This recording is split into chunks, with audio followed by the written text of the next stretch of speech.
नमस्ते मित्रों, आज एक बार फिर से बात एक जुल्म की, एक नाइंसाफी की, एक अनदेखी की, जो कि बरसों से उत्तर प्रदेश में हो रही है। और ये अनदेखी हो रही है शिक्षा मित्रों के साथ। इसके बारे में मैंने बहुत सी बातें की हैं और इन बातों की वजह से कई जो नेगेटिव सोच के लोग हैं वो मुझे उल्टा सीधा भी कहते हैं, लेकिन मुझे फर्क नहीं पड़ता। मेरा काम है सच कहना, मेरा काम है फैक्ट्स रखना, और एक पत्रकार के तौर पर मेरा काम है इंसाफ की बात करना।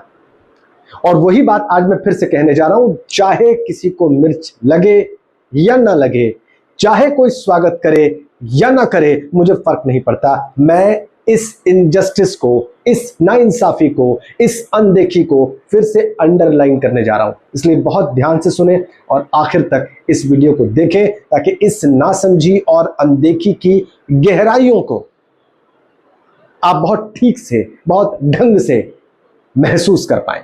इसे आखिर तक देखना इसलिए जरूरी है। देखिए, आज यूपीटीटी की परीक्षा हो रही है। ये परीक्षा का पहला दिन है और 3 दिन तक, यानी 2, 3, 4 जुलाई तक ये परीक्षा चलेगी। अब इस परीक्षा में प्रदेश के और कुछ प्रदेश के बाहर के अभ्यर्थी हिस्सा ले रहे हैं, जिन्हें टीचर्स एलिजिबिलिटी टेस्ट पास करके अध्यापक बनने का मौका चाहिए। और सुप्रीम कोर्ट के 2025 के निर्णय के बाद से इस परीक्षा का महत्व बहुत बढ़ चुका है। जो अध्यापक जिनकी 5 साल से ज्यादा की सर्विस बाकी है, उनके लिए तो यह परीक्षा बहुत ही महत्वपूर्ण है। और इसीलिए 1,85,000 अध्यापक जो सेवा में है उत्तर प्रदेश में, वो इस परीक्षा का हिस्सा बन रहे हैं। बहुत अच्छी बात है, मैं उन्हें शुभकामनाएं देता हूं।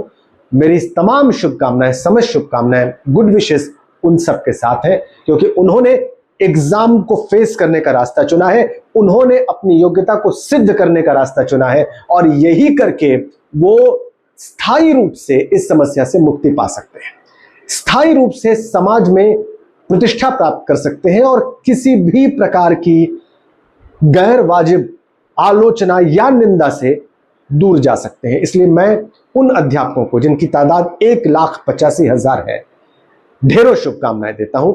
और उन तमाम अभ्यर्थियों को भी देता हूं जो कि इस परीक्षा का हिस्सा बन रहे हैं। आज जो पहला दिन है, इसमें उच्च प्राथमिक के लिए टेस्ट हो रहे हैं दोनों पालियों में, इसके बाद प्राथमिक के लिए होंगे, तो मेरी समस्त शुभकामनाएं। लेकिन एक जो सर्कुलर निकाला गया है सचिव महोदय की ओर से, उस पर अब बात बहुत जरूरी हो जाती है। क्यों? क्योंकि जब सरकार की बात आती है, जब विभाग की बात आती है, तो उससे उम्मीद की जाती है कि वो सिर्फ इंसाफ करेगा, वो अपने एम्प्लॉइज में या सरकार के लिए काम करने वाले बंदों में कोई गैर बराबरी का मौका नहीं देगा, सबको बराबर मौका देगा। यही सरकार का, सत्ता का काम है, विभाग का काम है, यही बड़े अधिकारियों का काम है। लेकिन इस परीक्षा में फिर से शिक्षा मित्रों के साथ नाइंसाफी हुई है, फिर से उनको अनदेखा किया गया है। उन 1,85,000 सेवारत शिक्षकों को अवकाश दिया गया है जो इस परीक्षा में सम्मिलित हो रहे हैं, यूपी टेट की परीक्षा दे रहे हैं। स्वागत है, उनको अवकाश मिलना चाहिए था, उनको अवकाश देना ही चाहिए था। क्यों? ताकि वो निश्चिंत भाव से जाकर, जो कि जिले से बाहर उनके सेंटर्स पड़े हैं, कहीं तो मंडल से बाहर पड़े हैं, वहां पर जाकर परीक्षा दे पाए। उनको अवश्य यह अवकाश देना चाहिए था। लेकिन फिर ये वही अवकाश शिक्षा मित्रों को भी क्यों नहीं दिया गया?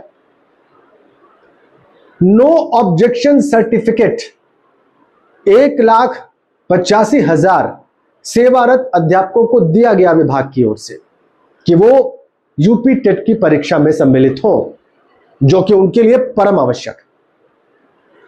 लेकिन यही नो ऑब्जेक्शन सर्टिफिकेट उन शिक्षा मित्रों को भी दिया गया है जो कि इसी विभाग के लिए काम कर रहे हैं, दिन रात एक कर रहे हैं, खून पसीना बहा रहे हैं और टेट की परीक्षा उत्तीर्ण करना चाहते हैं। ये उनको भी दिया गया है। लेकिन क्या नहीं दिया गया है? उनको नहीं दिया गया है तो अवकाश। जी, उन शिक्षा मित्रों को अवकाश नहीं दिया गया है जो इस यूपी टेट की परीक्षा में सम्मिलित होने जा रहे हैं। उनको नो ऑब्जेक्शन सर्टिफिकेट दे दिया गया, लेकिन उनको अवकाश नहीं दिया गया।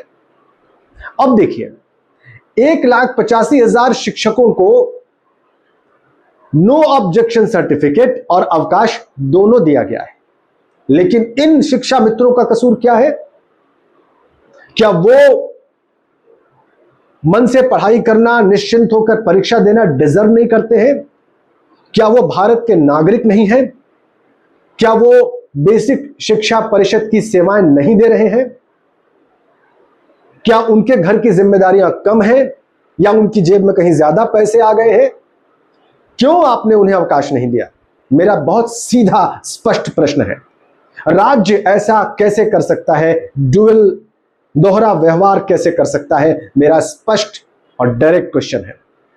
मुझे इसका उत्तर चाहिए। मुझे इसका सटीक, स्पष्ट और तार्किक उत्तर चाहिए, और सिर्फ मुझे नहीं चाहिए, हर भारतीय नागरिक को चाहिए जो कि संवेदनशील है, जो कि इंसाफ में भरोसा रखता है, जो कि न्याय की बात करता है। और स्वाभाविक तौर पर उन शिक्षा मित्रों को भी चाहिए जो बेचारे परीक्षा देने जा रहे हैं, उनका पे कट होगा, उनका पैसा कटेगा। क्यों? क्योंकि वो यूपी टेट क्वालिफाई करने के लिए ख्वाहिशमंद हैं, उसकी तैयारी कर रहे हैं और परीक्षा देने जा रहे हैं। यही उनका कसूर है, और ये उनका कसूर उनसे उनका 3 दिन का पैसा कटवाएगा। एक तो पहले ही उनका मानदेय कम है, हम सब जानते हैं। हम ये भी जानते हैं कि साल में सिर्फ 11 महीने का ही उनको मानदेय मिलता है, 1 महीने का नहीं मिलता है। हम ये भी जानते हैं कि उनसे वो तमाम काम लिए जाते हैं जो कि शिक्षकों से लिए जाते हैं। यही बात अनुदेशकों पर भी लागू होती है। उन्हें भी अगर यूपी टेट की परीक्षा देनी है तो उन्हें भी कोई अवकाश नहीं दिया गया है। यानी जो अनुदेशक भी परीक्षा देने जा रहे होंगे वो भी बगैर अवकाश के अपनी मानदेय का एक हिस्सा कटवाकर इन दिनों का, अवकाश के दिनों का परीक्षा देंगे। उनका भी क्या कसूर है? और क्या ये ड्यूअल व्यवहार नहीं है इन दोनों के साथ? मुझे इस बात का उत्तर दें आप, अगर आपके पास है तो। मुझे लगता है कि ऐसा नहीं होना चाहिए।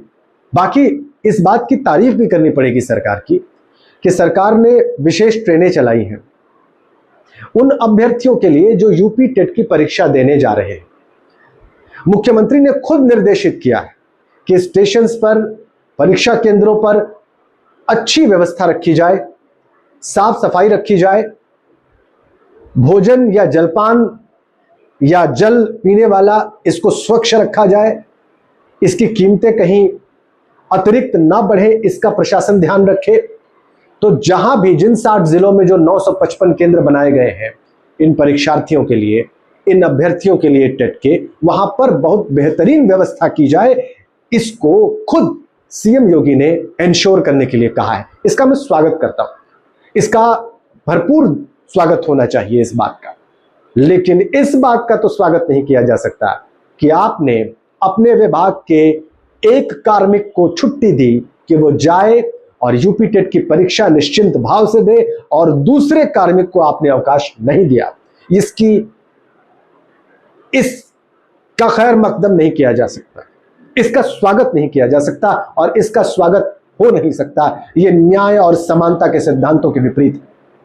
अगर आप मेरी बात से सहमत हैं तो इस वीडियो को अधिकतम शेयर करें, इसे जन जन तक पहुंचाएं, इस नाइंसाफी को लोगों तक पहुंचाएं, उन्हें बताएं। और अगर आपको लगता है कि मैं कोई तार्किक बात नहीं कर रहा हूं तो प्लीज तार्किक तरीके से अपनी बात लिखें, मर्यादित तरीके से लिखें। मुझे सही लगेगी तो मैं उसका अवश्य उत्तर दूंगा, और अगर मेरे अंदर भी सुधार की गुंजाइश होगी तो यह मेरा आपसे वादा है कि हर तार्किक बात को, हर तार्किक पक्ष को मैं बहुत ध्यान से पढ़ूंगा, देखूंगा और उस पर विचार करूंगा, ताकि अगर कोई कमी मेरे अंदर है तो वो दूर हो सके। लेकिन अगर आप सहमत हैं इस तर्क से तो इसे ज्यादा से ज्यादा लोगों तक पहुंचाएं। Thank you so much.